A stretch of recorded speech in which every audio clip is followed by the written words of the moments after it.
What I'm going to talk about today is how you can basically make sure that your project that you're working on, your website, is not making it into the news. Depending obviously what type of application you're writing. I'm not sure if you are from Google or eBay or I don't know, Best Buy, then you make it to the news probably if your website goes down. If you work for a smaller company, you may make it to the internal news or get some nasty emails from people that are not happy with what you did, or if you're a consultant for a company, you may not get paid. So these are all the things, obviously, that we want to avoid. I work for Dynatrace, but I want to give you a little background in why I'm actually here talking about performance. 15 years ago, I think it was 15 years ago, I started working for a company called SQL Software. I'm not sure if anybody remembers them. Boston-based company. But I worked for the Linz, Austria office, where we built a tool called Silk Performer. It's a load testing tool. I was an engineer on that, on Segway back then, bought them. And so we were part of Segway, and I was a tester in the beginning on the product itself. Then I became a developer, and then I became a consultant, let's say, or an advocate, so basically helping customers to break their apps with our load testing tool. So I knew what it takes to break an app. The unfortunate thing, well, not the unfortunate thing, so what happened also before I go on, we got bought by Borland later on. Borland bought Segway, stayed with them for a little while, and then I thought, after 7 years with these two companies and breaking a lot of applications, it's time to move on, because we could break any application, but we could never really tell them why these applications break. We could tell them if you put a load on, your servers go out of CPU or something breaks. So that's when I followed one of my colleagues who founded Dynatrace. So he was the CTO back then from Segway, and he said, I want to solve the problem of sitting in the application while it's under load and then figuring out what's wrong. And that's why he came up with the idea of dynamically tracing every single request that the load testing tool is executing from the load testing tool itself, where it's basically executing the HTTP requests all the way through the web server, the app servers back into the database. That kind of evolved, started in Java, then we added .NET to it, we added PHP to it, we also then expanded into the browser, so we now also do production monitoring, and we also expanded into mainframe and all sort of other things. The cool thing with Dynatrace was that I was in a role where I also always interacted with customers that had problems. And I'm not sure how about you, you may have been in the performance field for a while, so you have some expertise, so you know what you're looking for.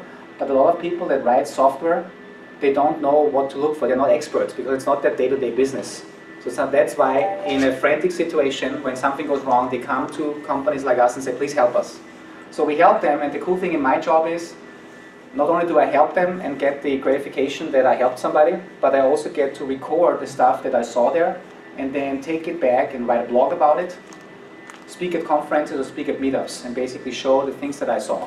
And this is the main thing that I want to talk about today. Just a little to continue the story, Dynatrace 3.5 years ago was bought by CompuWare. May have heard about this name.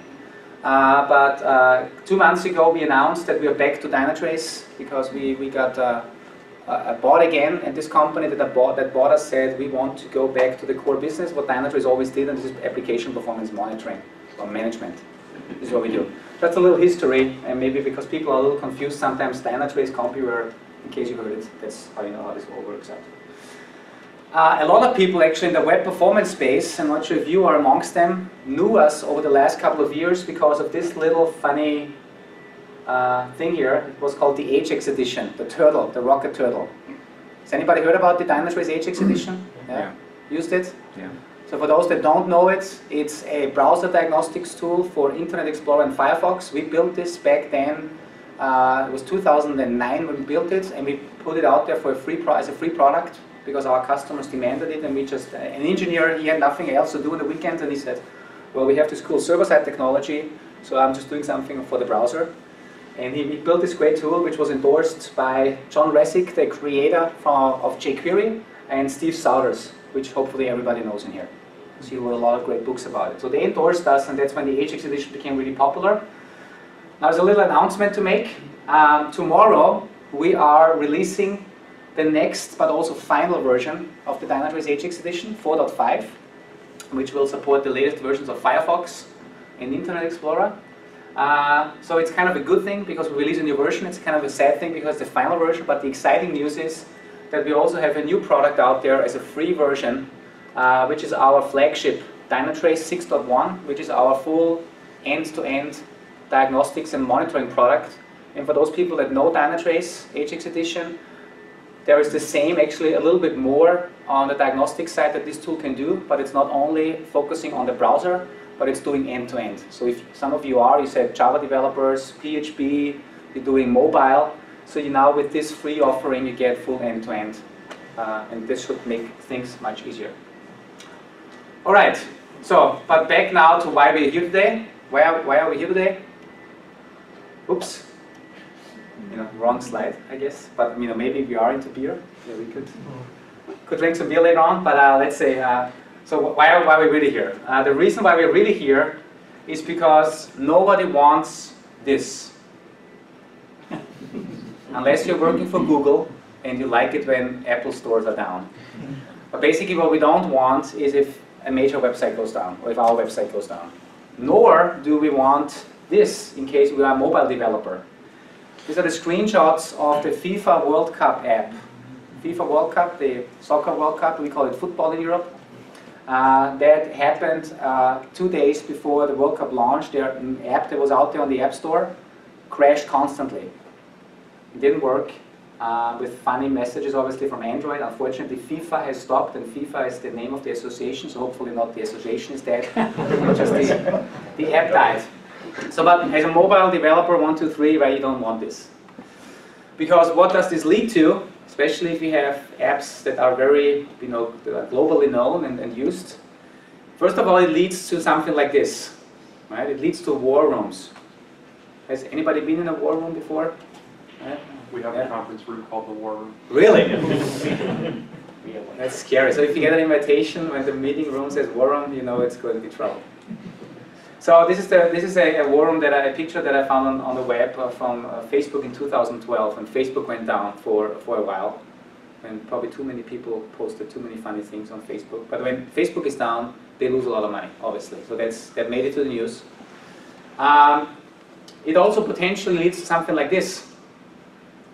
News, global news. This was also for the FIFA World Cup app. FIFA scores an own goal with buggy mobile app. This happened on the day, or just I think a day before when we identified that the mobile app is really buggy and crashes all the time. So if it makes it to the news like this is not a good thing, right? Also, what typically happens in these times, who is building software as a service? Okay, a couple of people, yeah, one. Like mobile apps are typical in the App Store, right? So people use it. So you are probably afraid of things that your users have to say, and not the friendly things that you're afraid of. This is also from the FIFA World Cup app, and everything that is pointed here in red has something to do with it crashed, it's crappy, I don't like it, give bad ratings, and if you invested a lot of time and effort in building a mobile app, you load it up and then you get only 1-star or 0-star ratings, that's not a good thing. Because nobody will download the app with the lowest rating. Makes sense, right? And also, do we have any business people in the room? There we go, business people. There's one only, when all these developers. What you don't like about the whole fact is it's very costly, right? The later you find a bug, if it makes it to the news, that's very costly. Just remember healthcare.gov or Best Buy went down on Black Friday for a couple of hours. That's a lot of money. And this is a statistic from 2007. It's old but still accurate. It says that a bug found in operations in production is 150 times more expensive than one found already in requirements definition. And these numbers are from last year. A study, 80% of development time is spent in bug fixing in the US. And most of you are developers, and I was a developer too, and bug fixing was not the most fun thing that I did in my life. It also costs a lot of money, but here's the thing. What I see when people address me and ask me to help them figure out why things are slow and breaking, what I typically figure out that 80% of the problems that bring applications to crash, that make them slow, are only caused about 20% of the problem patterns. 20% problems are out there that cause 80% of the problems. And I want to show you 5 situations now of applications that I personally worked with. So either applications that I was in charge with of developing, because we also have internal applications, or applications that our customers asked us to analyze. And every time when I start with a new story, I always try to find a picture that perfectly describes what I want to tell you. The first one is this one. So take a moment to read it, take it in. Maybe you've been in a situation like this, so you have a boardroom somewhere up in higher executive management, so all C-level executives, and the guy in front of you says, I think we need a mobile strategy. You know, could have been an e-commerce customer and company, and said, we need a mobile strategy, and the guy in the back, who is currently checking his Facebook status, or maybe all the alerts that they get, or whatever, kind of hears it and said, did you say something? And typically what happens, if somebody tries to push a strategy very fast through business or through development, then I call this, it's a push without a plan. And there's 3 examples now that I want to give you on that. The first one, before I actually give you the numbers, I want to tell you the story. The first one is from, and I know you know it because you were at the Meetup yesterday, so some stories are overlapping. The first story is from a company that was one of the main sponsors of the Super Bowl this year. It's a software company, and their marketing department had a fantastic idea. They said all the people that have Super Bowl parties, they will have the parties, and then they should take selfies of their party, upload the picture to the website, and what we then do, the last 400 pictures that have been uploaded, we show them on our landing page in a 20 by 20 grid. Okay? Perfect idea if you have a screen like this. 20 by 20 makes a lot of sense. For a mobile landing page on a smartphone, 20 by 20 does not make a whole lot of sense. Because I see, for every picture, I see 5 pixels maybe. Especially the way it was implemented. I had to download 20 megabytes on my iPhone in order to get that mobile landing page. Why? Because first of all, they had in total 434 images on that page. So the first 400 were the 20 by 20. The 34 were company logo, sponsors, anything like that. But the real problem also was that the individual images were up, where I had to download them in the original resolution, in the high resolution. So I had to download 20 megabytes, then my poor processor in my phone had to scale it down. So this phone ran hot for 5 minutes until I saw, I didn't know what I saw, because it was just something. 20 by 20, yeah? Doesn't make a whole lot of sense. And the interesting fact, now I'm traveling a lot. When I'm traveling abroad, and I have my business phone with me from Austria, 1 megabyte is 10 euros in data roaming. Okay? So 200 euros, that's about $260 these days. And earlier this year it was probably like $300. For opening up a mobile website that takes 5 minutes to load, that I don't know what I'm seeing, and then explaining my boss why I have a $300 charge on my mobile bill. Right? Not a mobile strategy. That's not a good thing. It's a great marketing idea, but you as developers should question the ideas, or you should come up with ideas how to optimize this. Another thing is, this is from a store last year in just before the holiday shopping season. We know that this year mobile was the big thing. I mean, it was always the big thing the last couple of years, but this year obviously broke some records. But last year we analyzed the mobile websites of the major stores in the US, and I don't give the name here, but what this company had, they had an m.store.com domain, mobile domain. However, what they did, the initial HTML that was downloaded was HTML, perfectly valid. However, all the images that were referenced in there and all the JavaScript files, they were also referenced with m.store.com, let's say image 1, image 2. But then, for every request, I got a redirect back to the original www.store.com/image. So that means for all of there, and I think they had like 150 images and whatever on there, for every single request, my phone had to do 2 round trips. So their mobile strategy was, let's get as fast as possible to a mobile domain, but don't think about how this is really well implemented, and this obviously doesn't make sense. Especially on a mobile device where you have high latency, this is just brutal. A lot of time wasted here. And this is a typical waterfall chart that you can see with all of your diagnostics tools like Dynatrace, Firebug, YSlow, SpeedTracer. Fiddler, all of these tools can do this. The next example is again, because I'm European, so I like football, the football that they play with the foot. And the FIFA.com, the mobile landing page had a fav icon. The fav icon is the icon that typically shows up in the left little logo, like in the browser, of 370 kilobyte. This is a 32 by 32 or maybe 64 by 64 image. And they, for whatever reason, managed to upload a 370 kilobyte icon that I don't even see on my mobile browser, unless I pin it to my home screen. But 370 kilobyte for the fav icon doesn't make a whole lot of sense. Somebody just didn't do the regular checks on how large these resources should be. There's also, yeah, by the way, these slides will be uploaded to SlideShare, and then on most of these I also put the link to the blog post, because I told you all of these stories. I write a full blog post article on it, how I got to these results, so that you can also do it on your own websites or follow just along. The next example that I want to bring, and remember, well, actually before I bring the next example, what did we learn? I want to always, when I bring these examples, I don't just want to blame people, like I don't always blame FIFA.com or this soft drink company, but I want to also teach you something, like things that I think you should look at when you are developing software, when you're testing websites, when you're running them, and these are metrics. So the number of images that are on the page should be on your standard repertoire of measures that you verify. Again, this should be nothing new, especially if you're on web performance for a long, long time. But as we see from these examples, these mistakes still happen. Number of images, number of redirects, and also the size of resources. Just keep them in mind. Next example. And again, I always try to find a picture that perfectly describes what I want to say. What do we see here?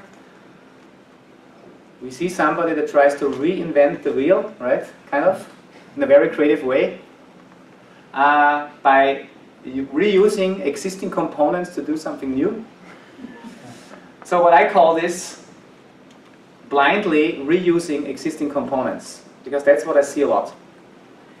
This example now is actually from my own project that I had. So I told you that you can download our product for free. The only thing you need to do, you need to go to a website, put in your email address, then you get an email and you click on the activation link and that's it. I took over the role a couple of months ago to drive this free trial program, to stand here for instance and tell you about it. But what I also said, so if I interact with people and they give me their business card and they are too lazy to sign up, I want to be able to, after the meetup, go home and send them an invitation. But what I also want, I want to have a report. I want to know how many people did I invite and what's the status. Did they ever receive the email? Did they click on the link? So the developer who implemented the web service that is doing the registration and sending out the emails, he was only, in all his life, he only did web-end development, back-end development, web services. He never implemented a front-end website, but I forced him and I say, I need this report, and the report should be very easy for me that shows the people that I've invited. So what I got is a report where I could open, and then I saw the 3 people that I've invited. Okay? Simple report. I was the guy who invited it, their email address, and the status. Were they invited, they accepted the invitation. This report was really cool for me. It worked flawlessly. It took like a click and everything was there. In the beginning, we only had like 10, 20, 50 people on the free trial, 3 of them that I invited. Over the time, the thing became really popular and more people registered. So the database grew and grew and grew. And the report became slower and slower and slower until in August, it took about a minute to load. And I told him, to see 3 people in my report, I need to wait for a minute. This is not acceptable for me because I can't use this report anymore.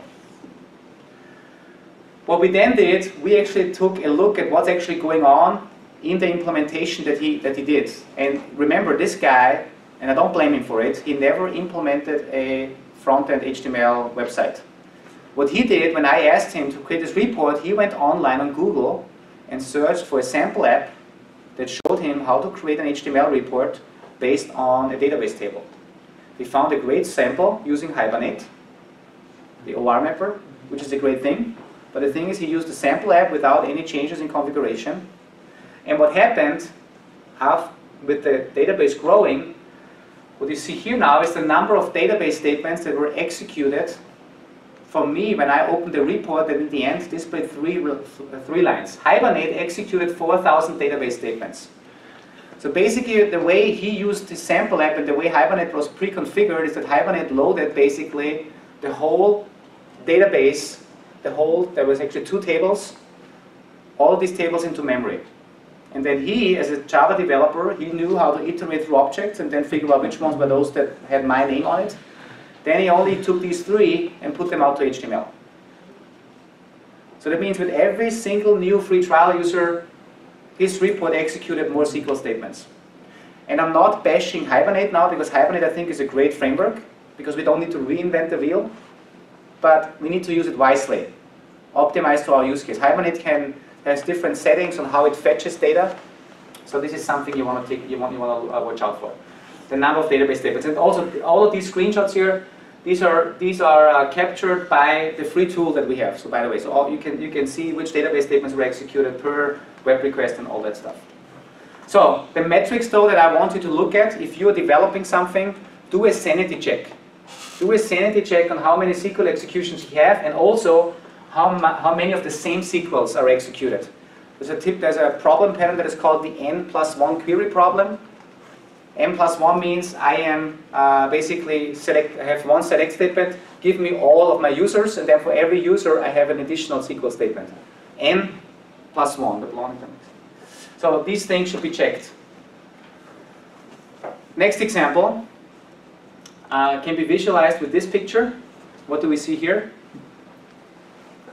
Crash. A beautiful house. So an architect that had beautiful intention with a beautiful house, but unfortunately the first wind that came along blew it away. So I call this architectural decisions gone bad. I'm not an architect that can build house, but I think I'm an architect that can build software. So in this case, what we have, also an example from our own website. So I'm also responsible for our community portal. People that sign up can go to our community, and we actually use Confluence as community. There's a guy from Ananok here, right? You've probably seen it, yeah? You've asked a question on the forum just recently and interacted with us. So this was the community, how it looked like 1.5 years ago. It uses Confluence. Does anybody know Confluence? Yes, yeah, from Atlassian, yeah. Great product. Back then we had 53,000 people on that system, so which is quite a lot based on what Atlassian told us, but still kind of okay. Anyway, last year we had this kind of system and people were saying, you have great content on there, unfortunately it's hard to find, it's super slow, and you have these discussion forums, and when I ask a question I never get any feedback and if anybody answers my question, so there's no social Web 2.0 features.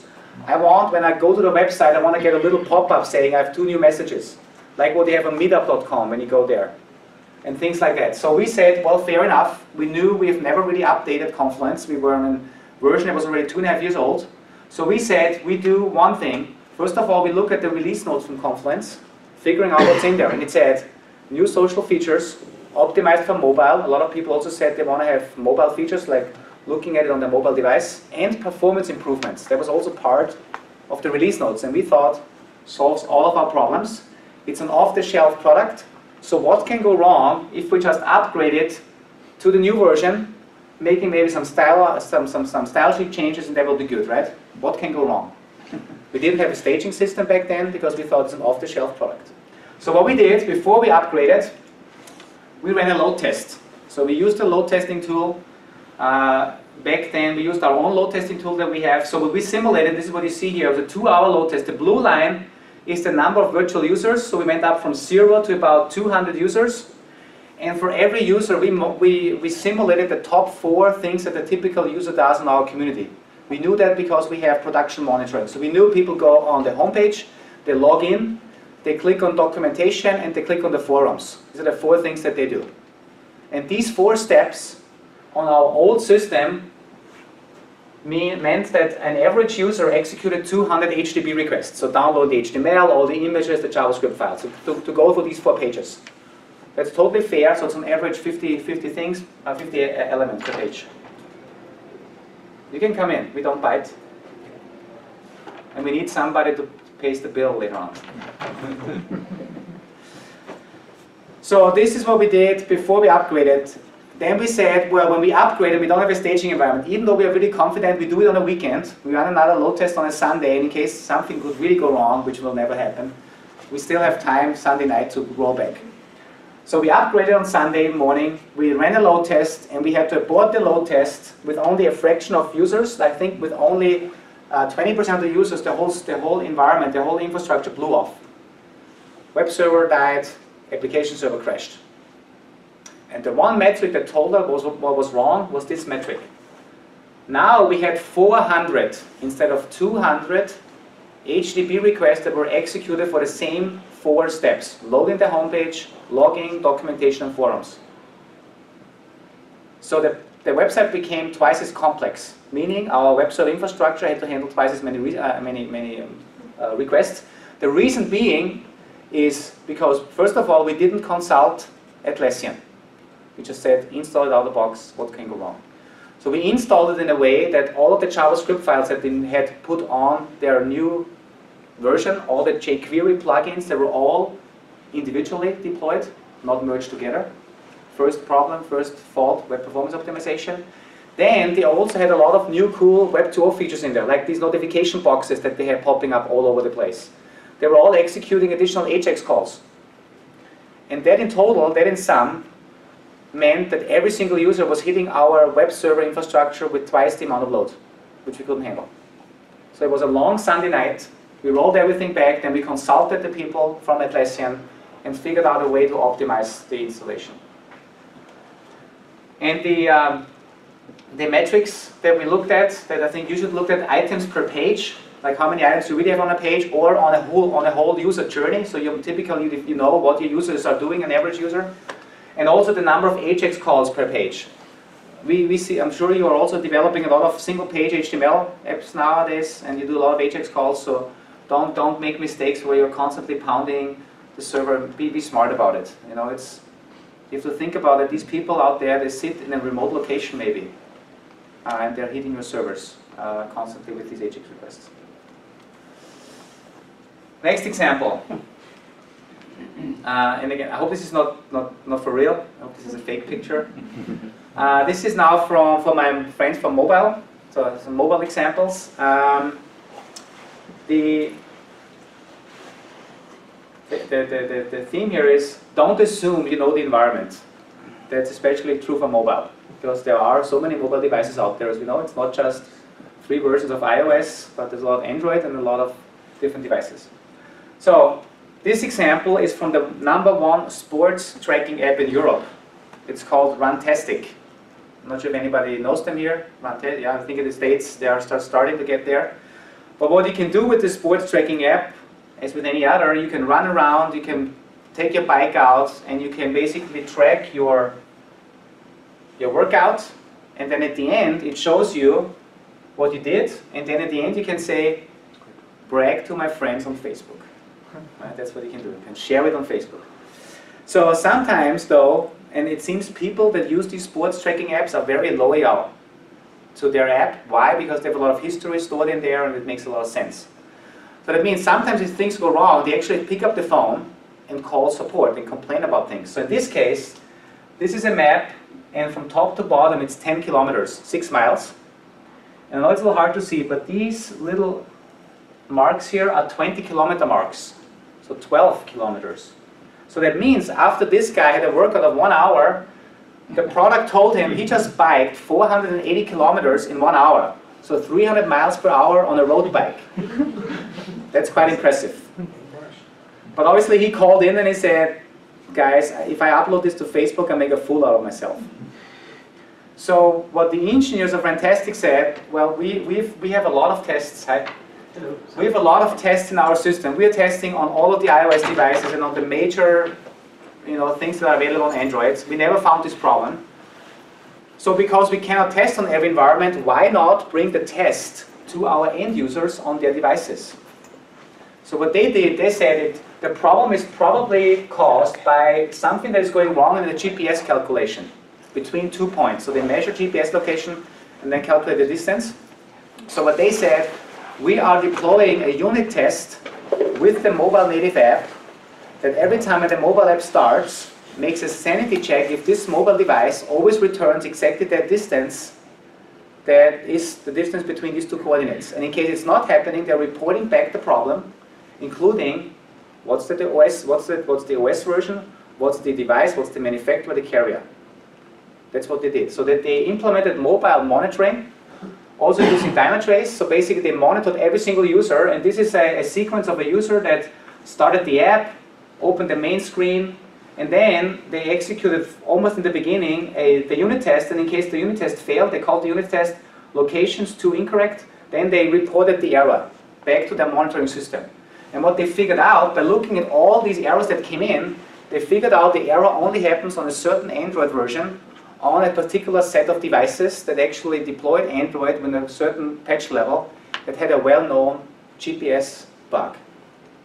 So knowing this is gold, because then what they could do, first of all, they went on Twitter and said, sorry users out there that are on Android version whatever, and on these devices, you may experience incorrect calculations on your GPS tracking. We can't do anything against this because it's a well-known bug in Android. But they could proactively reach out to the users. Also, they could put out, whenever they started the app, they have like a little news section, and they could say, you're running on an OS that has a problem. So please upgrade. Or please don't call us in case something is wrong, because we can do things against it.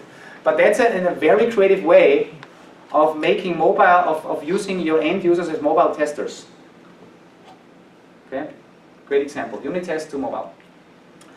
The other thing that they do, as I would say many mobile apps these days, when you log in, you can either choose you log in with Facebook or with Twitter account. They use Facebook obviously, and they got a lot of people complaining when they tried to push the data to Facebook that either the app crashed or it was very slow, and then they had no clue. Was it, obviously it's always they are always blamed because run testing is slow.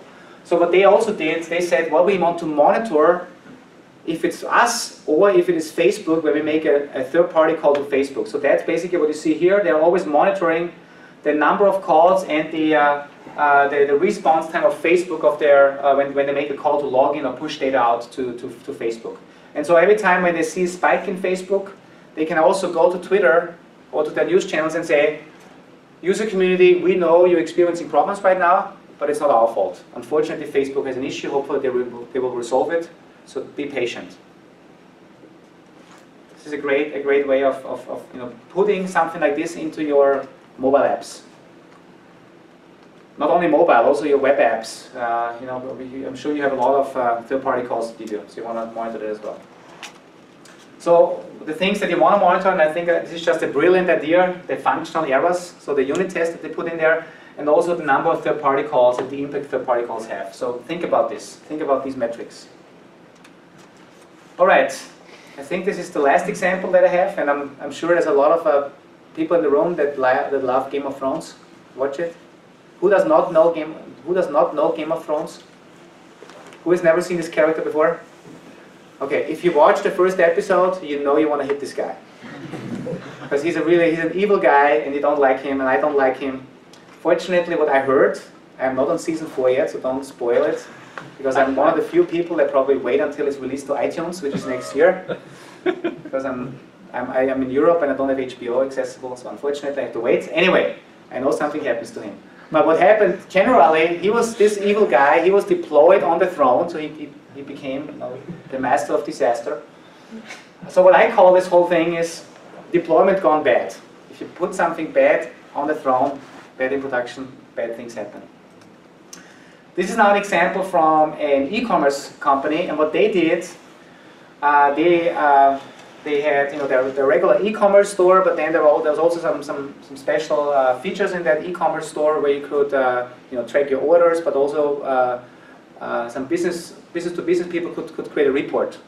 And what they did in load testing, is hard to see it, is the test environment. So they ran a test in the test environment, and what you see here is also a visualization of our product that they use, so end-to-end from web request over Apache's web server, Java, this is .NET, and down into Oracle. So they ran a load test on this critical report that they had, and they accepted the fact that this report in testing took 42 seconds and was executing 1,614 database statements.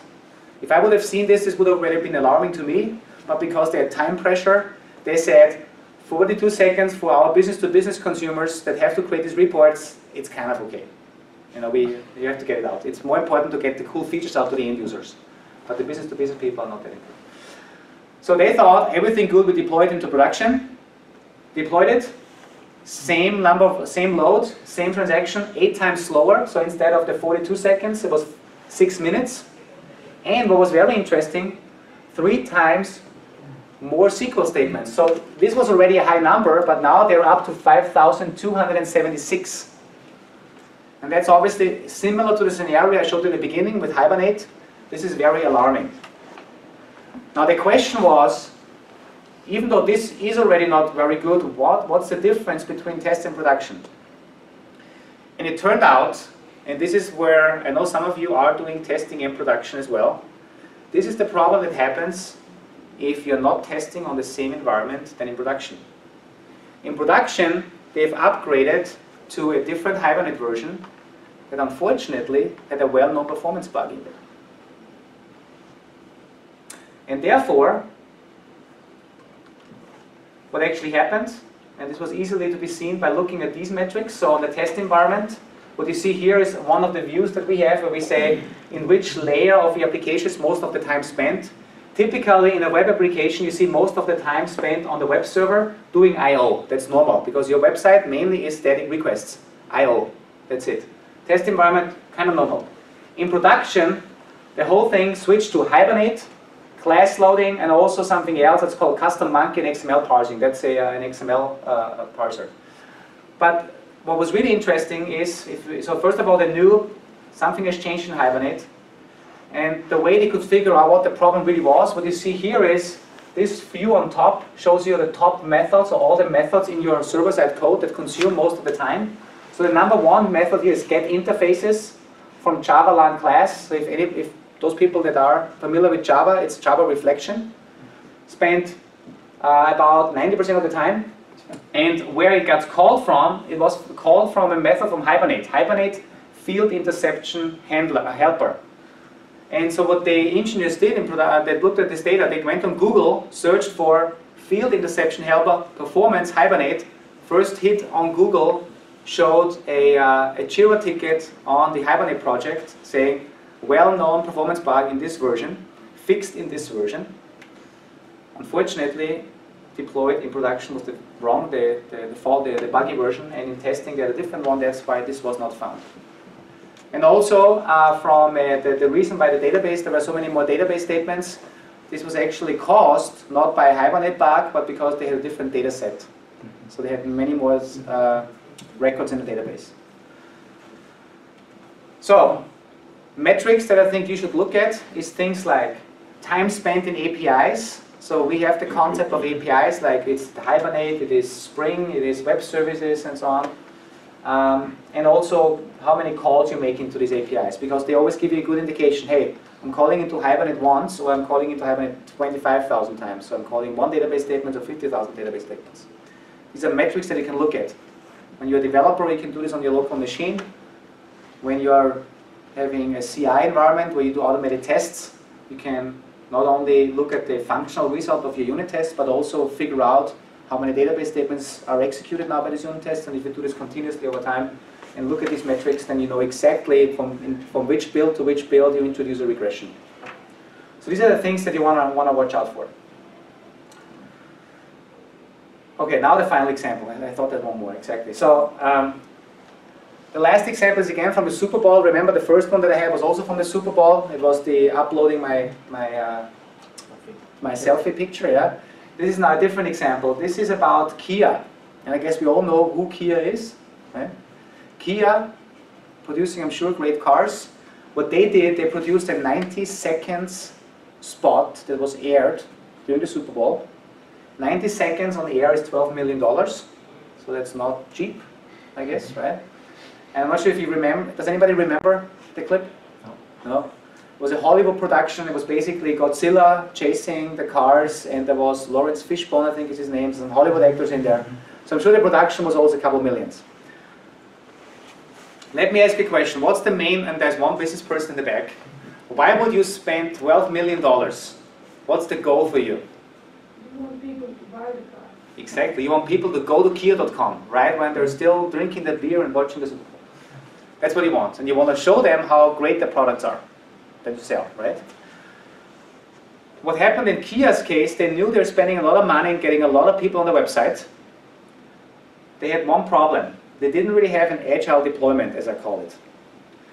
What you're going to see next, what we always do from a Dynatrace perspective, not only do we have this deep dive diagnostics that I showed you where you sit down to the method level, but we also have synthetic monitoring. And I'm sure folks, you know, there's a lot of companies out there, also the main sponsors here like Sosta and Keynote, and they also do it, but we do it as well. And every time there's a big event, like the Super Bowl or the Olympics, we always monitor the websites of these companies. We also did that with Kia. And this graph now shows the availability of Kia.com during the Super Bowl. Availability was 100% until the ad went on air, and then it dropped down to 0. And then at the end of the Super Bowl, it went up to okay again. That means business spent $12 million to get a lot of people to Kia.com, and all they saw was probably, I'm sorry, we're currently not available. So, to ask the business person in the room, was this a great marketing campaign? No, not the best. Still a great spot, and I'm sure you can still see it on YouTube. So, this is obviously an example that is not well done. The reason why, they had a total overloaded page. They had like videos on there, they had like oversized images, and basically just the infrastructure couldn't handle the load. I'm sure they used CDNs, which just were maybe not right configured, but they had an overloaded page. Now I don't always want to bash on people, I also want to show the good examples. And the good example was GoDaddy. GoDaddy, I don't need to explain who GoDaddy is, I guess, right? No? So what happened here is the following thing. So this is now not the availability, because the availability of GoDaddy was 100% throughout the Super Bowl. What you see here is the response time of their page.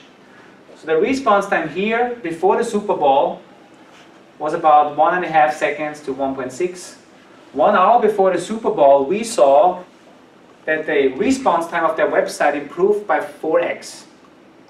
The first thing we thought when we looked at these metrics, we saw probably the only thing you get back is like a funny page, like we're down, sorry, but like a funny, not unavailable, but like a funny page. What actually happened was something totally different. They said when we spend millions of dollars to get people to our website, we want them to know what we sell and not how many friends of them like us, how many people on LinkedIn like us, all the Google ads around it. We don't need all the third-party stuff around it, because it's the busiest peak of the year that we have, so people should know what we're selling. So what they did, they basically flipped the switch into a version of their website that was just narrowed down to the basics. What are they selling? That's what they did. 100% available, much faster, and at the end, 1 hour after the Super Bowl, flipped the switch again to the full-blown page. So if you are doing something like an e-commerce or a website where you know you have a certain peak period, think about this idea as well. Smart, right? So we can learn from people. Not only how to do it bad, but also how to do it good. So and the metrics that you want to look at, because the key thing really for GoDaddy was they cut down the number of third-party domains that were involved. They didn't load any Facebook, anything. They didn't load any of the third-party components.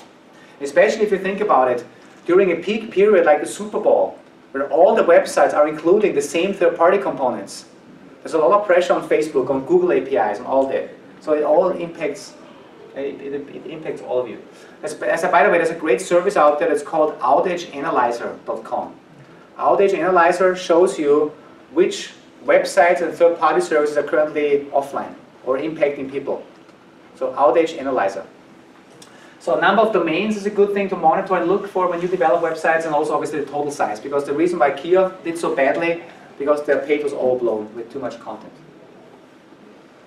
Alright, so just a summary of all the metrics that I just showed you with the different examples. I am a strong believer by looking at doing sanity checks on these metrics on your local machine before you check in code in your continuous integration environment. So if you have your automated tests, which I hope you have, so if you have a Selenium test, then for every test that you execute, maybe you also want to look at the number of images on there. And if you chart that from build to build to build, and you see the number jumping up like crazy from one build to the next, you know, even though Selenium still says everything is green from a functional perspective, you just did something that might be a problem later on. And the same is true for the server-side pieces that I showed you. Number of SQL executions. There are tools like out there that can tell you how many SQL statements are executed for every single test that you execute. And do the same thing. Chart it over time, and if it jumps up, then you know you have an architectural problem. You just introduced something that is bad. Unless it was really intentional. But if it jumps from 1 to 1,000, it's probably not intentional. Or it's not the best implementation, at least. All right. So what I think I posted it on meetup.com. What I'm doing, I didn't find a better picture, but I went online. I hope you can read it. Performance clinics. So obviously, I have a lot of experience in the tools that I'm using, and I see a lot of customers that come to me. And what I also want to do, especially when I travel like this, I don't want to just fly here for a meetup, but I want to make the time as useful as possible.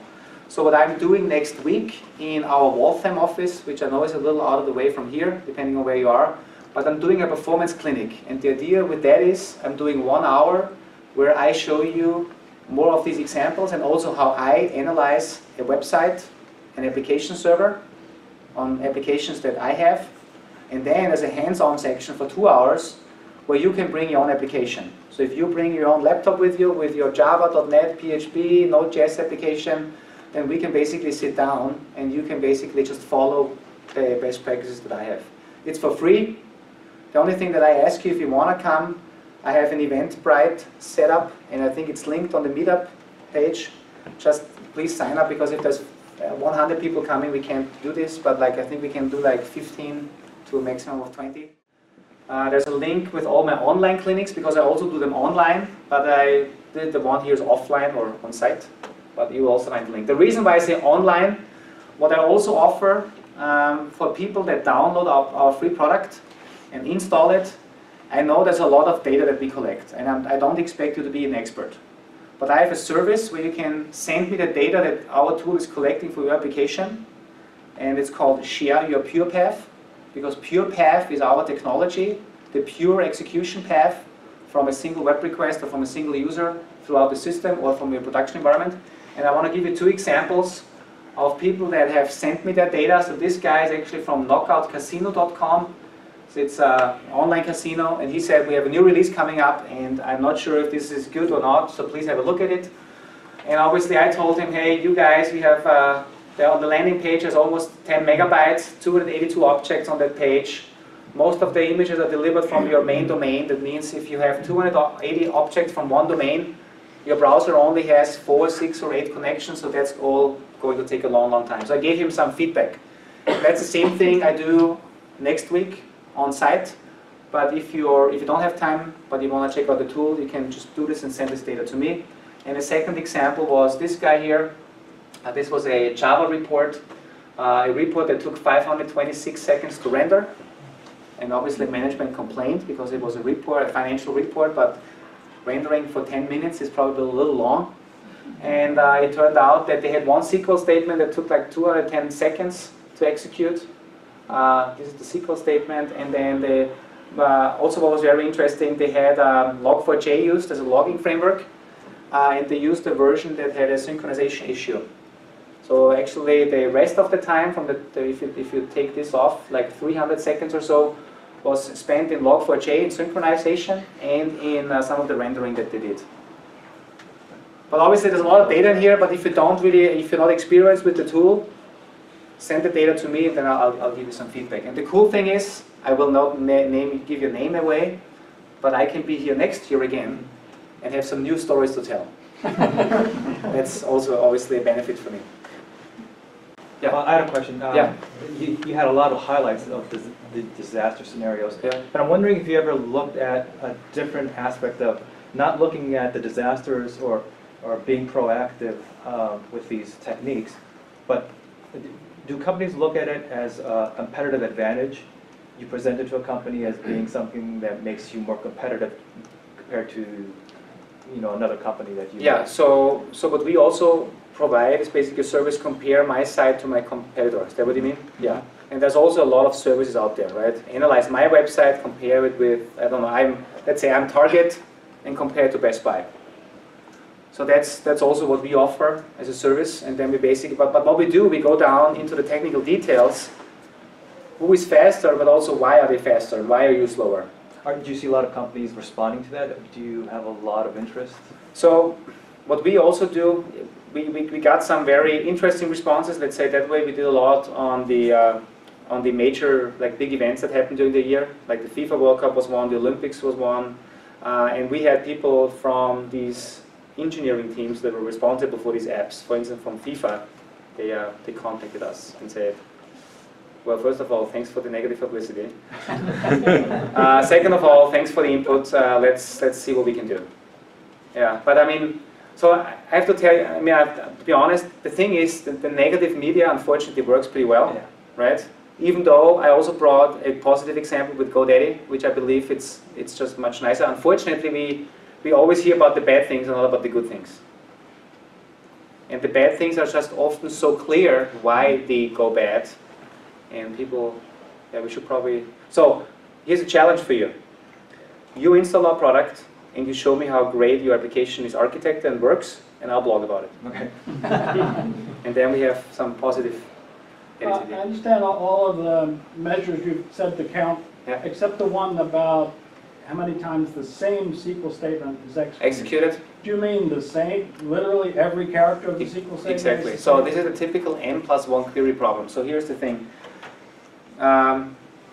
If you have, let's say, a customer, a user database, right? And you want to say, show me all the users that have the first name Andy.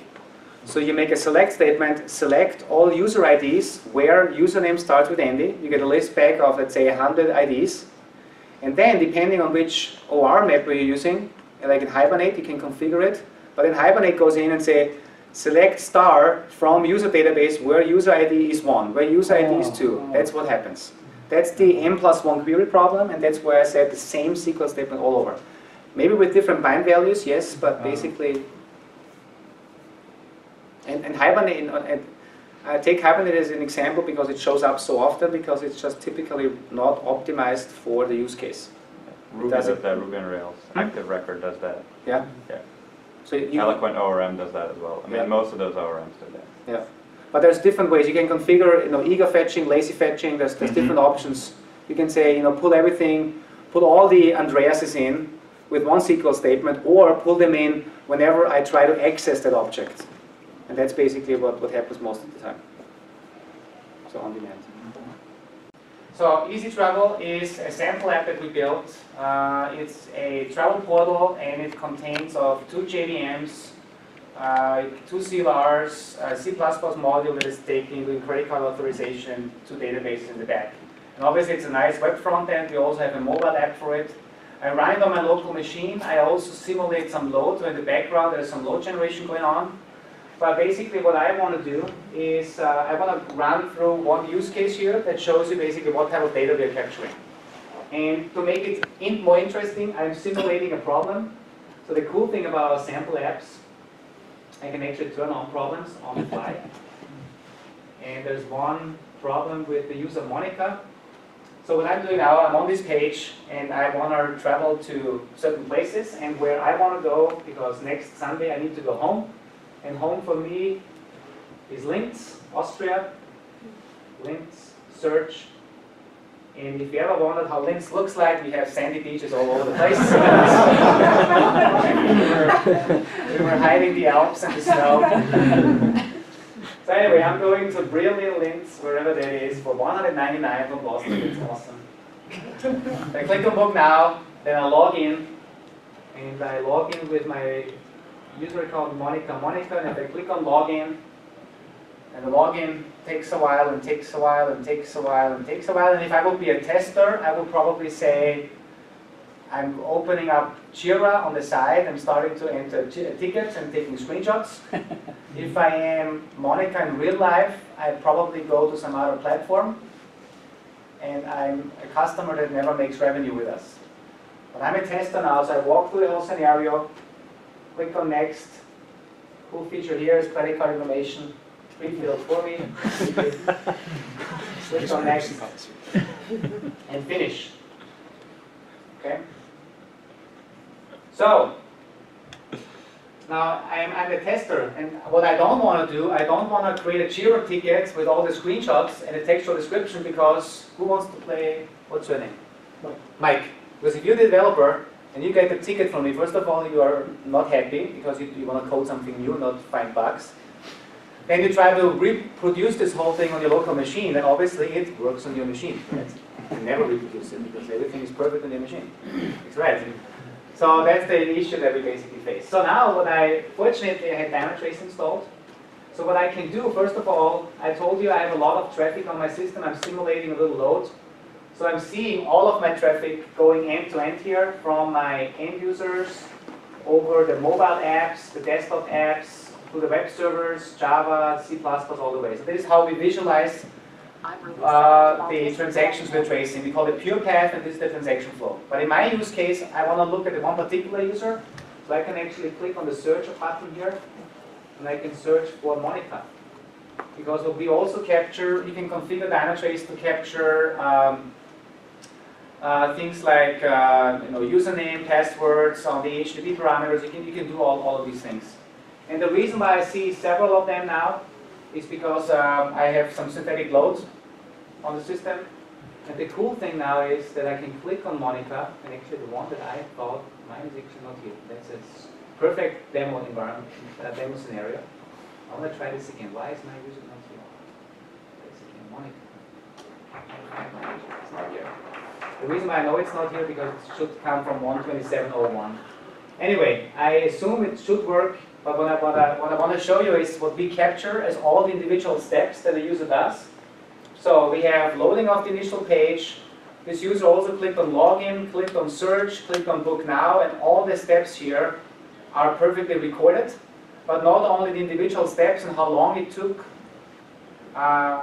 in the browser, but what I can also do is I can drill down to what we call the user action pure path. And I guess this is just a perfect demo example where really something does not work, because I'm not seeing any of the server-side requests. So let me go back, and I want to show you something. It's embarrassing now, but that's the way it is, I guess. Just try something different here.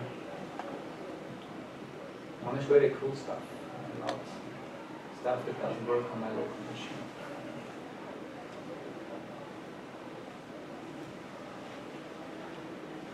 Something is odd here. Let's pick it from a stored session. So we can also do in Dynatrace, we can actually we can export data and then look at the data. I can share it with my colleagues. So let me try to find a problem here, visits. And let's hope that I find a nice problem here. Frustrated users.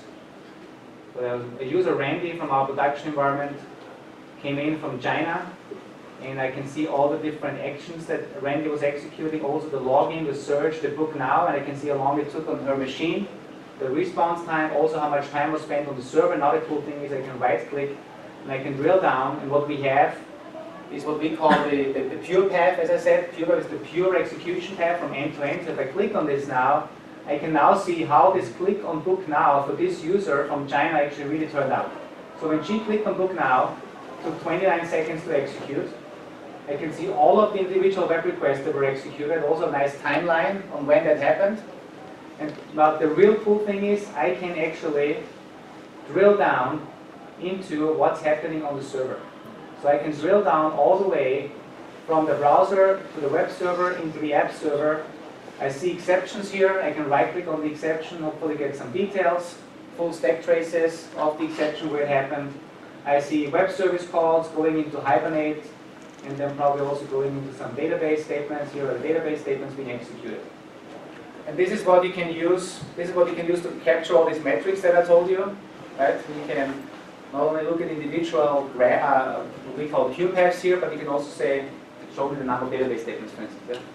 How does this software impact performance on the production system? So because it seems like it's doing a lot. It's doing a lot of capturing. So I can give you one example that I'm allowed to say. There's a lot of others out there, especially in Boston, with a lot of financial customers around here that do their online banking and monitor with it. One example that I can give you the numbers is Swarovski. Swarovski are the crystal makers, the shops. They are instrumenting their worldwide store with it, Swarovski.com. They have, I think, between 1 and 3 million visitors every day, and they are monitoring every single visitor down to that level of detail with 2% overhead. So 2% overhead means 2% impact that we have on the response time. And then about another 2% additional CPU overhead that we have. Because what we do, we capture the data in their main thread, that's the response time overhead, but we send it off to our data collection engine asynchronously. So we're not basically wasting a lot of time. So we're not doing any logic in the agent. So there are other tools out there that you may know. New Relic, Dynamics, these are some of the very prominent ones out there. They have a different approach. They say, we are built for production, so we make a lot of decisions in the agent, in the application itself, to know what we want to capture, because we don't want to capture everything. It's also a fair approach, right? Because why capture everything if it's not necessary? But they basically have some logic in the app which is more consuming, more time consuming, and more impacting, therefore they need to sample. Therefore they really only capture things that from their perspective is slow or failing. We say we capture everything because the failing transaction might not be the one that is slow, it might be the steps that led up to the whole thing. Maybe because I put this in my shopping cart and then I clicked on this link, and then something is slow. That's why we have a different approach. But the 2 seconds are, and typically when you ask we survey, we have Anna Marcus here, right? Can you tell some numbers? I'm not sure if you're allowed to. Well, I cannot tell the numbers, but I can say that our collection system is almost not affected by Dynatrace. Okay. Do you have any numbers on how many transactions you have? Oh, well, Flux. Millions? thousands, I don't know. Yeah. Well, our business depends on the period, so right now we don't have too many. Yeah. But for example, in summer, we have a lot. Yeah, okay. So yeah, but this level of detail is there. There's different ways to look into data. So if I'm a developer or I'm a tester, the cool thing is I can right click now and I can say export this whole thing to a file. And now this file is the stuff that I put on my Jira ticket, so I don't need to create screenshots anymore, but all of this data is in that file. And then, what was your name again? Mike. You can then import it to your local machine and you can see what happened on my machine or what happened in production. And there's no arguing anymore, no reproduction anymore. And if you are on the business side, of course, we have our one business user here. If you are on the business side, you're probably more interested in how are people doing from all over the world, right? So do we have any people that are impacted in a certain geographical region? So you can then zoom in and then you can figure out, okay, why is somebody here in Hungary frustrated? Drill down to all the visitors in Hungary and then figure out why they are not that happy, what they are doing. Okay, so this is all the stuff that we can do, and then you can drill down to the whole thing again. And different use cases, there's also we do the whole infrastructure monitoring. So the way we work is we have an agent-based technology. Agent means you need to install a DLL on your Java app server, like on your Tomcat JBoss or on your .NET CLR or on your Apache. And then once you have that library in there, you get the end-to-end tracing down to the method level, but you also automatically get, for instance, this here, automatic system monitoring, automated alerting, and all that stuff. And then we have for developers, we have memory diagnostics in there, we can make memory dumps, and all of this as well. So Dynatrace operates in the same application space, or do you use IPC to send your data off? No, so I would say 90% of our customers install Dynatrace in their own data center. Directly, because they wanna capture all the data on their own. We have a lot of financial customers, e-commerce, you don't want to send data into the cloud. We have a cloud offering as well, if you want to. You can send it secure to the cloud, but still a lot of people are still saying we want to have it on-premise, especially because this is not only used in production, but also in testing, in CI, continuous integration, and on the developer's desk as well. So everybody basically has this on their hands. So a developer, before checking in code, you will click sanity check. What is Hibernate really doing? Okay, this is good, so I check it in. Then your unit tester executing your CI, will automatically be traced by Dynatrace, and Dynatrace says this unit test is now executing twice as many database statements as before, so raising the flag and flagging it in Jenkins, for instance, or Hudson, or whatever build server you're using. The same goes on. Yeah, so a lot of cool stuff, so this is the thing. I don't want to present more. The only thing that I want to tell you is if you are interested, then you can test it out for free. So this is the link. I have a little business card with me that I want to hand out. Then you can register here, and once you register, you can use your Gmail address. We don't need your company information necessarily, because we believe if you like it, you come to us anyway. And you will get emails from me, so I'm running the whole project, so don't be afraid if you get an email from Andy Grabner. That's legit. And and if you send me some data, meaning the share your pure path, then not only do I give you feedback, but I'm also happy to give you an extended license for 180 days for your local machine usage, because I'm a strong believer, because I was a developer and a tester, and I would like to have these tools available for free. Also, of course, I want to give something back, so if you give me a pure path that shows a nice problem that I can blog about, don't giving any names, but then I have something to brag about and tell my boss that I have yet another blog, and next year I'll be back maybe with the best stories from last year. Okay? So, and again, if anybody wants more, there's some cards with the little QR code on here, and you can get to that URL. And if there's more questions, I'm obviously happy to answer them, because I see a lot of problems out there, and I'm happy to answer questions in case I can answer them. Quick one. You mentioned earlier about simulating load in your example. Do you usually simulate at the server level, only at the server level, or do you go down to the databases or maybe service layers as well? So typically, well, there's different approaches of testing. I'm a strong believer in end-to-end testing. So you want to test your app, simulating the end user, right? Testing it from the application layer, and then your database will be tested implicitly because you are calling the database. However, remember I'm not sure if you were here in the very beginning, my background, I worked for a load testing company, and the way our load testing company started was actually with a load testing tool for databases. So we did database load testing, but I think everybody moved into testing end-to-end, testing the end user, so putting some load on your web servers, but nowadays I think a lot of people move into really simulating an end user by driving a browser, and not only from your local environment, but also from the cloud, because you want to know how is your CDN working, how is the response time from the different geographical locations where you expect your end users to be. So, but to answer your question, most of the time, trying to simulate as close as possible to the end user.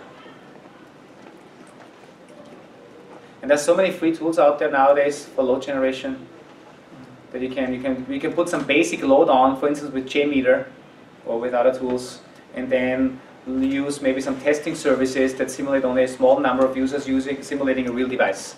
So you have your base load on your servers anyway with JMeter, and then you do your sanity checks with the real testing tools that simulate real devices. That's an option.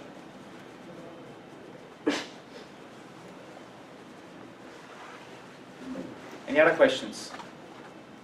I know it's warm in here, and I am very surprised that nobody fell asleep, because when it's so warm, then it's very hard to stay awake. It's easy for me because I stand up kind of. All right. I did a great job. Thank you.